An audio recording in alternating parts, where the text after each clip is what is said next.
표에서 카운트 함수를 이용해서 셀의 개수를 구해 보겠습니다. 카운트 함수는 숫자가 있는 셀만 구해주는 함수입니다. 국어 과목이 있습니다. 국어 점수. 함수 마법사에서 카운트 함수를 불러옵니다. 그리고 범위를 지정합니다. 국어 점수 불러왔습니다. 국어 점수는 10개, 숫자가 있는 셀이 10개입니다. 영어와 수학을 채우기 핸들을 이용해서 채워보니까 영어는 8개, 여백이 있으니까 제외가 돼서 8개, 수학은 결번이라고 하는 텍스트 빼니까 8개, 숫자가 있는 함수를 구하는 카운트 함수. 이번에는 카운타 함수입니다. 카운타 함수는 숫자나 텍스트가 있는 셀만 구하는 함수입니다. 똑같은 방법으로 국어 점수를 구해 보겠습니다. 범위를 지정해서 구하니까 10개가 나왔죠. 숫자가 있는 것이니까. 채우기 핸들을 이용해서 영어와 수학도 계산해 봅니다. 영어는 8개, 여백 2개를 빼니까 8개고, 수학은 결번, 텍스트가 있죠. 숫자와 텍스트 합해서 10개. 정확히 구했습니다. 숫자와 텍스트를 구하는 함수, 카운터 함수.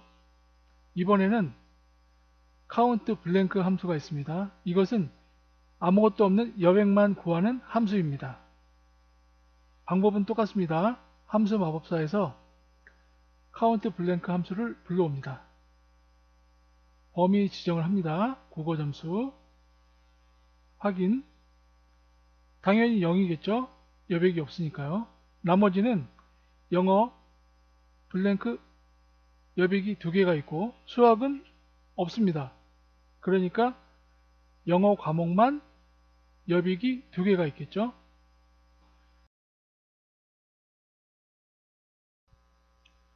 나눗셈에서 몫을 구하는 함수는 쿠시언트 함수라고 하는 게 있고요. 나머지를 구하는 함수는 모드 함수입니다. 이 두 가지를 이용해서 표에 있는 강의실 배정 개수를 구해 보겠습니다. 수용 인원은 20명의 한 강의실입니다. 신청자 수가 있고 강의실 수가 있고 자녀 인원이죠. 나머지죠. 그럼 먼저 강의 수에다가 커서 놓고 함수 마법사에서 quotient 함수를 불러옵니다. quotient 함수를 검색해서 불러온 다음에 첫 번째에는 신청자 수를 지정합니다.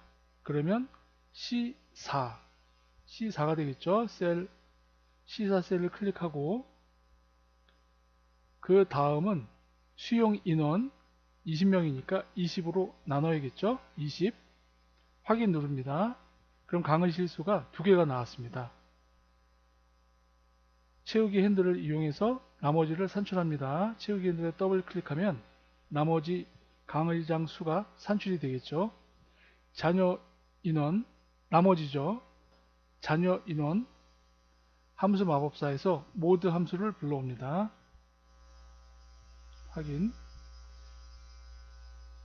이곳에 처음 넣을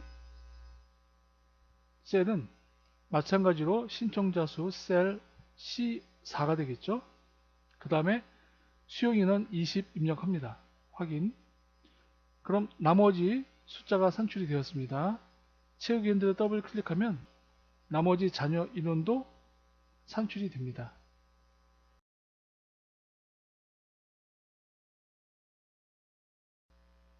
주문 수량표에 있는 평균 수량을 계산해 보겠습니다. 에버리지 함수로 산출을 해 보겠습니다. 커서 놓고요. 1월부터 3월까지입니다. 이꼴 AV 하면 에버리지가 나옵니다. 더블 클릭. 범위를 지정합니다. D5부터 F5까지 가로 닫고 엔터를 치면 평균 수량이 산출이 됩니다. 엔터. 나머지는 채우기 핸들을 이용해서 밑으로 잡아당겨 주면 계산이 됩니다. 자동 채우기를 이용해서 뒤에 있는 배세까지 채우기 해줍니다. 보통은 이런 식으로 계산이 되는데요. 여기서 반올림 10의 자리에 반올림이니까 5의 이상이면 앞에 숫자가 하나 올라가는 반올림을 적용시켜 보겠습니다. 알아둬야 할 공식이 하나 있습니다. 자릿수 10의 자리니까 마이너스 2입니다. 계산한 걸 지우고 다시 합니다. 이꼴 에버리지 똑같은 방법으로 에버리지 합니다. 가로 닫고 그 다음에 라운드 반올림 할 라운드 함수를 이꼴 다음에 커서 놓고 RO 입력하면 라운드가 나타납니다. 더블 클릭. 그리고 맨 끝에 형식에다가 쉼표하고 자릿수니까 10의 자리니까 밑에 있는 공식처럼 10의 자리는 마이너스 2입니다. 가로 닫고 수식을 잘 살펴봅니다. 잘못된 게 있나? 에버리지 앞에 I5가 있습니다. 이걸 지워줍니다. 확인한 다음 엔터를 치면 10자리에서 반올림한 평균 수량이 산출이 됩니다. 엔터. 나왔습니다. 4500. 나머지 채우기 핸들을 더블 클릭하면 산출이 됩니다. 자동 채우기로 배색까지 채워줬습니다. 이런 식으로 계산을 하면 라운드와 에버리지가 같이 공유된 계산 평균 수량이 산출됩니다. 이번에는 평균 비율을 산출해 보겠습니다.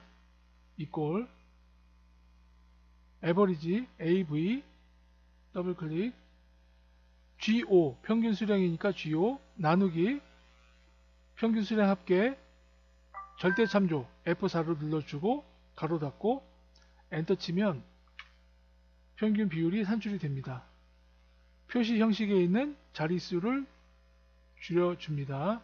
소수점 2자리까지 100분율로 환산해 줍니다. 채우기 핸들을 이용해서 나머지를 계산합니다. 보통은 이런 식으로 계산을 하는데요. 평균 비율을 소수점 2자리 내림하고 라운드 다운 함수를 이용해서 다시 계산을 해 보겠습니다. 그럼 평균 비율을 라운드 함수를 이용해서 계산을 해 보겠습니다. 내림이니까 라운드 다운 함수입니다. 소수점 둘째 자리까지 내림, 즉 버림입니다. 이꼴 RO 더블 클릭 라운드 다운 평균 수량 GO를 입력합니다. GO 클릭합니다. GO 클릭하고요. 나누기 슬래시 평균 수량 합계 IE는 다른 데서 갖고 온 것이니까 절대 참조 F4를 누릅니다.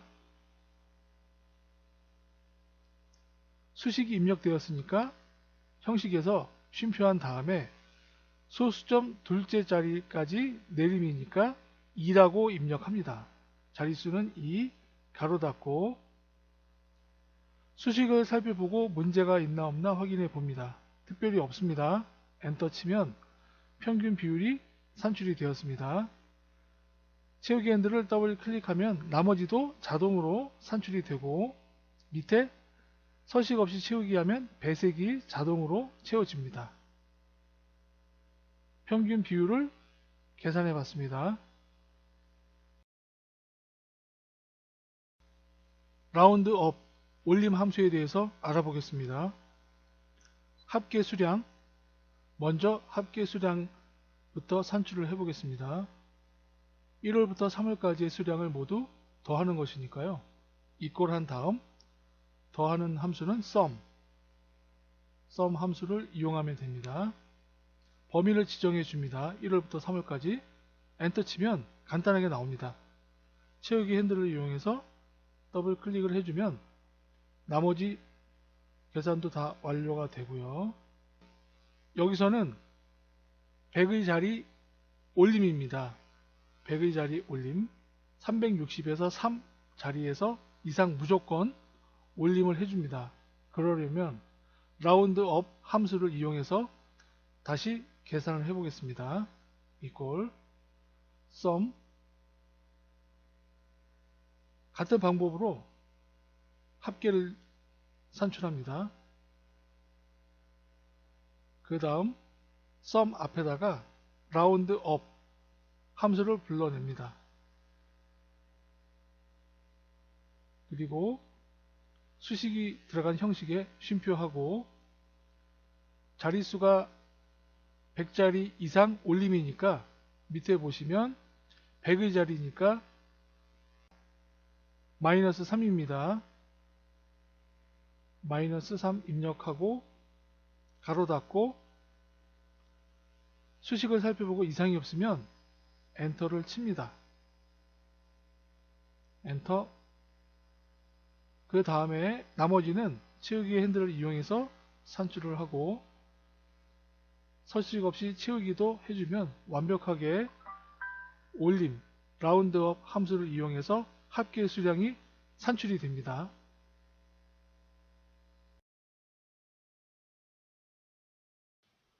표를 작성한 다음 작성한 날짜와 작성한 시간을 자동으로 표시해 보겠습니다. 현재 날짜에 커서를 놓고 equal하고 today 입력합니다. today 함수를 불러오고 가로 열고 가로 닫고 엔터 칩니다. 그리고 이 형식을 연도를 뺀 형식으로 바꿔 보겠습니다. 오른쪽 눌러서 셀 서식 표시 형식에서 날짜 지정하고 형식 중에서 연도가 빠진 월 2를 지정합니다. 다른 것으로 지정해도 되고요. 확인. 그러면 실시간으로 월 1이 표시가 되었습니다. 현재 시간은 equal하고 now 입력합니다. now 함수 불러온 다음 가로 열고 가로 닫고 엔터 칩니다. 여기서 연도를 빼보겠습니다.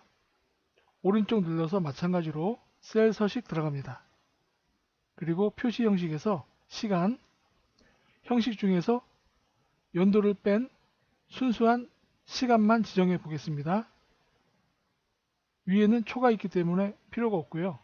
오후 지정하고 확인 눌러줍니다. 그러면 현재의 시간이 자동으로 표시가 됩니다. 왼쪽 정렬했습니다. 표를 작성한 다음 특정 날짜와 특정 시간을 입력하는 것이 아니고 작성한 실시간과 실제 날짜를 함수를 이용해서 표시해 봤습니다. 근속 연수표를 이용해서 근속 연수를 계산해 보겠습니다. E7에 커서를 놓고 입사일과 현재 날짜를 이용해서 연수를 산출해 보겠습니다.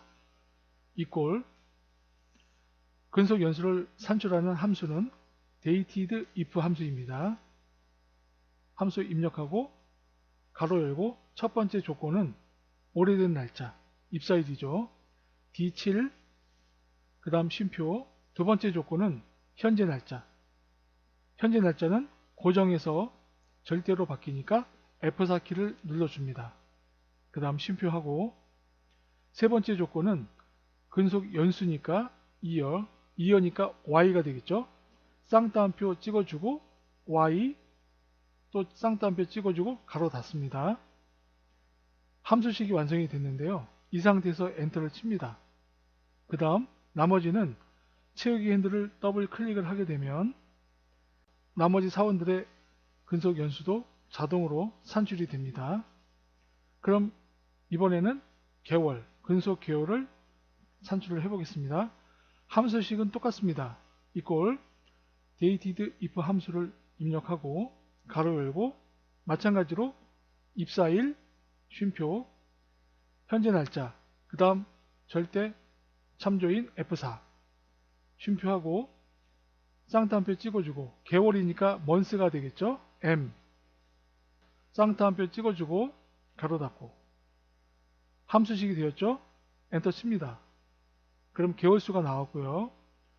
근무일도 똑같은 방법으로 계산을 해보죠. equal dated if 입력하고 가로 열고 입사일, 쉼표, 현재 날짜 F4키 눌러주고요. 쉼표 근무일, 일자니까 데이가 되겠죠. D, 쌍따옴표 앞뒤로 찍어주고 D, 가로 닫고 엔터 칩니다. 그럼 근무일이 나왔습니다. 근무일과 근무 개월과 근무일을 지정한 다음 채우기 핸들을 더블 클릭을 해주면 나머지 직원들의 근무 개월과 근무일도 자동으로 산출이 됩니다. 모두 지정해서 1000단위 쉼표를 찍어주면 근무 연수, 근무 개월, 근무일이 산출이 되었습니다. 오늘 내용이 마음에 드셨다면 구독과 좋아요 부탁드리겠습니다. 들어주셔서 감사합니다.